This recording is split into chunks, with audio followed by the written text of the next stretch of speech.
ये कहानी है श्री कृष्ण भक्त कर्माबाई की। सन 1615 में राजस्थान के नागौर जिले के कालवा गांव में जीवन राम डूडी नाम मेरी बेटी, आज से मैं तुझे कर्माबाई कहकर बुलाऊंगा।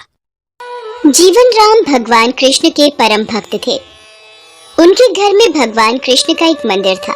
जीवन राम भगवान कृष्ण को भोग लगाने के बाद ही कुछ खाते थे, ये उनका नियम था। कर्माबाई जब थोड़ी बड़ी हुई तो एक दिन, पिताजी, आप हमेशा भगवान कृष्ण को भोजन खिलाने के बाद ही भोजन करते हो।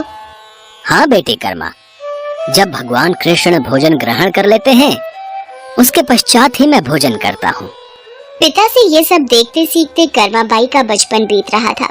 कुछ वर्षों बाद एक दिन, बेटी कर्मा, मैं कुछ दिनों के लिए तीर्थ यात्रा पर जा रहा हूँ। जी पिताजी, बताइए क्या आज्ञा है।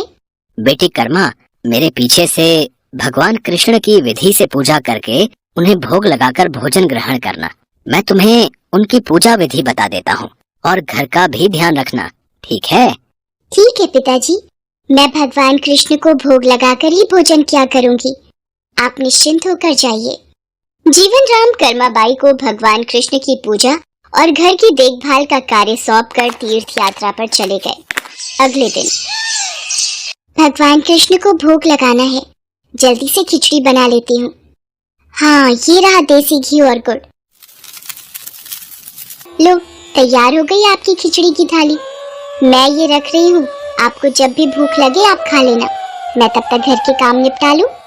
कर्माबाई खिचड़ी की थाली भगवान के आगे रखकर घर के दूसरे कामों में लग जाती है। वो एक दो बार आकर देखती है। उसे लगा कि शायद भगवान को भूख ना हो। थोड़ी देर बाद, पता नहीं भगवान खिचड़ी क्यों नहीं खा रहे हैं। थोड़ा गुड़ और घी ज्यादा कर देती हूँ। ये लो भगवान, अब मैंने इसमें घी और गुड़ ज्यादा कर दिया है, अब तो खा लो। पिताजी आपके भोग की जिम्मेदारी मुझे सौंपकर तीर्थ यात्रा पर गए हैं। अब वो कुछ दिन बाद आएंगे, तब तक आप मेरे हाथ का बना भोजन खा लीजिए। मुझे ज्यादा व्यंजन बनाने नहीं आते। ये खिचड़ी आपके लिए बनाई है, इसे खा लो भगवान। मैं आपसे विनती करती हूँ, ये खिचड़ी खा लो, वरना जब तक आप भोजन नहीं करोगे मैं भी तब तक भूखी रहूंगी। देख लो फिर। कर्माबाई भगवान कृष्ण से नाराज होकर भूखी प्यासी उनके सामने ही बैठी रही। दोपहर से शाम बीत गई। कर्माबाई भगवान के समक्ष भूखी बैठी रही। भगवान कृष्ण ने जब देखा कि कर्माबाई जिद पर अड़ी है, मूर्ति में से आवाज आई, कर्माबाई, कर्माबाई, तुमने पर्दा तो किया ही नहीं। पर्दा करो, तभी मैं भोजन करूँगा। अरे हाँ प्रभु, रुकिए, मैं अभी अपनी चुनरी का पर्दा करती हूँ। आप आराम से खिचड़ी खाओ। आप मुझे पहले बता देते, इतनी सी बात के लिए पूरा दिन खुद भी भूखे रहे और मुझे भी भूखा रखा। थोड़ी देर में देखते ही देखते पूरी थाली खाली हो गई। भगवान कृष्ण के भोग लेने के बाद ही कर्माबाई ने भोजन किया। अब तो नित्य नियम से कर्माबाई सबसे पहले उठकर भगवान के लिए भोग बनाती और पर्दा करके भगवान के समक्ष बैठ जाती। थोड़ी देर बाद पूरी थाली खाली हो जाती थी। मुझे लगता है प्रभु को सुबह जल्दी भूख लगाती है। कल से सबसे पहले भोग ही बनाऊंगी, उसके बाद स्नान वगैरह और घर के काम बाद में ही किया करूंगी। हाँ, ये ठीक रहेगा। अब तो कर्मा की बनाई खिचड़ी भगवान कृष्ण बड़े चाव से खाते थे और पूरी थाली खाली हो जाती थी। एक दिन कर्मा के पिता तीर्थ यात्रा से वापस आते हैं। कर्मा बिटिया, कैसी है तू? पिताजी, मैं अच्छी हूँ। और आपके पीछे पहले दिन तो भगवान ने भोग ग्रहण करने में बहुत नखरे किए, फिर शाम को जाकर खिचड़ी खाई और अब तो भगवान कृष्ण सुबह सुबह ही मेरी बनाई खिचड़ी खा लेते हैं। मैं सबसे पहले उन्हें भोग लगाती हूँ, जब वो खा लेते हैं उसके पश्चात ही दूसरे काम करती हूँ। हे कृष्ण मुरारी, आपकी लीला कौन जाने प्रभु। मैं तीर्थ यात्रा में आपको ढूंढ रहा था, आप तो मेरे घर में ही विराजमान हो। धन्य हो प्रभु, आपकी जय हो। बेटी कर्मा, तुम जैसी पुत्री को पाकर मैं धन्य हो गया। अब से तुम ही भगवान कृष्ण को भोग लगाना। वो तुम्हारा लगाया भोग बड़े चाव से खाते हैं। अब से तुम ही अपने हाथों से भगवान कृष्ण की सेवा करोगी बेटी। ये सब सुनकर कर्माबाई बहुत खुश होती है। अब तो कर्माबाई नियम पूर्वक जल्दी उठकर भगवान को भोग लगाती और बाद में सारे काम करती। कुछ वर्षों बाद कर्माबाई के पिता स्वर्गलोक को प्राप्त हो गए। अब कर्माबाई घर में अकेले रहती तो उनका मन नहीं लगता था। इसलिए वो भगवान कृष्ण की मूर्ति को लेकर तीर्थ यात्रा पर निकल गए और भारत में अलग अलग तीर्थों के दर्शन करने के पश्चात वो उड़ीसा के जगन्नाथपुरी मंदिर पहुंची। बस अब यही जगन्नाथपुरी में एक कुटिया में रहकर भगवान कृष्ण की भक्ति और सेवा करूंगी। कर्माबाई अपने नियम से सुबह सुबह भगवान कृष्ण को खिचड़ी का भोग लगाती और कुछ ही देर में थाली साफ हो जाती। भगवान बड़े चाव से सारी खिचड़ी खाते। उसके पश्चात कर्माबाई अपने नित्य स्नान ध्यान कार्यों को करती। एक सुबह, माँ कुछ खाने को मिलेगा? बहुत जोरों की भूख लगी है। हाँ हाँ आजा बेटा, यहाँ बैठ। मैंने अभी अभी श्री कृष्ण को खिचड़ी का भोग लगाया है। ले खिचड़ी खा बेटा। पसंद आई खिचड़ी तुझे? और दूं? बस माँ, पूरा पेट भर गया, आनंद आ गया तुम्हारे हाथ की खिचड़ी खाकर। माँ, क्या मैं ये स्वादिष्ट खिचड़ी कल भी खाने आ सकता हूँ? कल ही क्यों बेटा, तू रोज मेरे पास खिचड़ी खाने आ जाया कर। कर्माबाई की कुटिया में उस बालक के रूप में स्वयं भगवान जगन्नाथ खिचड़ी खाने पधारे थे और अब रोजाना कर्माबाई जब भगवान कृष्ण को खिचड़ी का भोग लगाती, थोड़ी देर बाद वो बालक भी खिचड़ी खाने आ जाता। एक दिन कर्माबाई, भगवान को बिना स्नान किए भोग लगाना अच्छी बात नहीं। तुम रोजाना सुबह पहले स्नान आदि क्रियाएं करके विधि विधान से पूजा करके ही भगवान कृष्ण का भोग बनाया करो।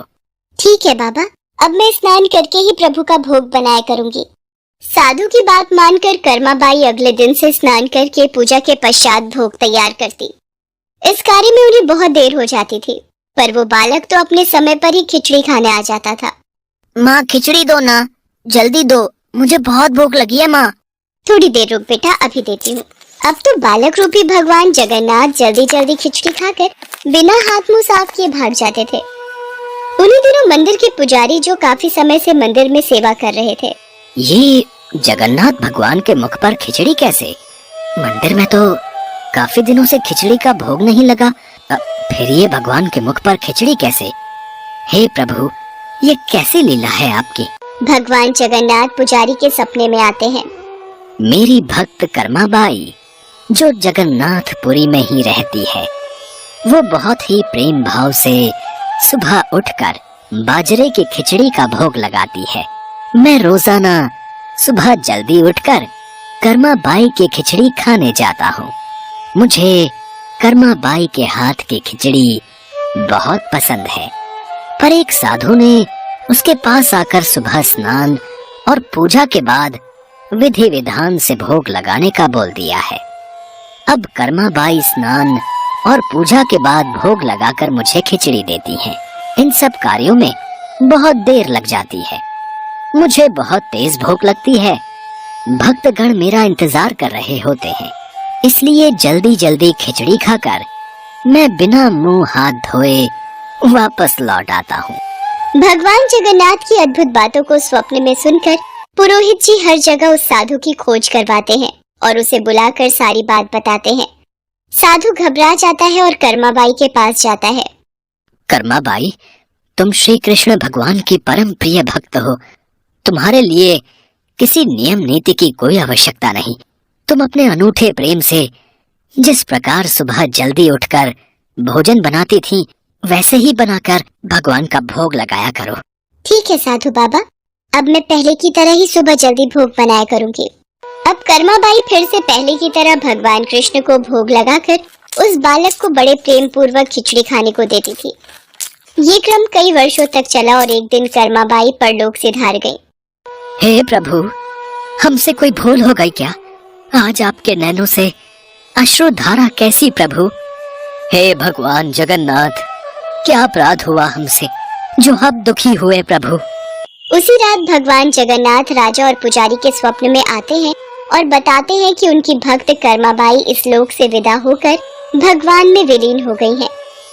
अब उन्हें सुबह सवेरे बाजरे की खिचड़ी कौन खिलाएगा, यही उन्हें दुख है। अगले दिन पुजारी जी, जो स्वप्न आपने देखा वही स्वप्न मुझे दिखाई दिया। भगवान जगन्नाथ की प्रिय भक्त कर्माबाई अब इस लोक से विदा हो गई हैं। मैं चाहता हूँ आज से हर सुबह भगवान जगन्नाथ को कर्माबाई के नाम से बनाई बाजरे की खिचड़ी का भोग लगा करेगा, जिससे भगवान को कर्माबाई की कमी न महसूस हो।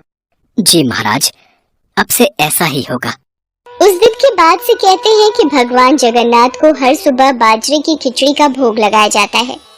कर्माबाई के नाम की बाजरे की खिचड़ी के भोग से आज भी इस प्रथा को निभाया जा रहा है।